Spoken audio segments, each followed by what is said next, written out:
تمام سننے اور دیکھنے والوں کو Firdous T V YouTube channel کی جانب سے السلام علیکم۔ معزز ناظرین گرامی، آج کے اس ویڈیو میں ہم بات کریں گے نصیر الدین محمد ہمایوں کے بارے میں، جس کی عرصہ اقتدار 1530 سے 40 اور 1555 سے 56 تک اور عرصہ حیات 1508 سے لے کر 1656 تک۔ مغلیہ سلطنت کا دوسرا فرمان روا جو اپنی حکومت چھن جانے کے بعد جالا وطن ہوا اور پڑوسی ملک ایران کی صفوی سلطنت کی مدد سے اپنی ریاست کو دوبارہ فتح کرنے میں کامیاب ہوا تھا۔ ایران میں اس 15 سال قیام اور پھر واپسی نے مغلیہ سلطنت اور بر صغیر پر بڑے گہرے ایرانی اثرات مرتب کیے تھے، جو خاص طور پر فنون لطیفہ اور فن تعمیر پر محسوس ہوئے تھے۔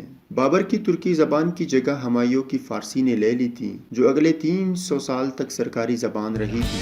ہمایوں کو اپنے ہی ریاست کے ایک جرنیل شیر شاہ سوری نے میدان جنگ میں شکست فاش سے دوچار کر کے حکومت چھین لی تھی۔ اس کا بدلہ ہمایوں نے اس کے بائی سے لیا تھا۔ اسی کے دور میں صوبہ گجرات سلطنت مغلیہ کا حصہ بنا تھا۔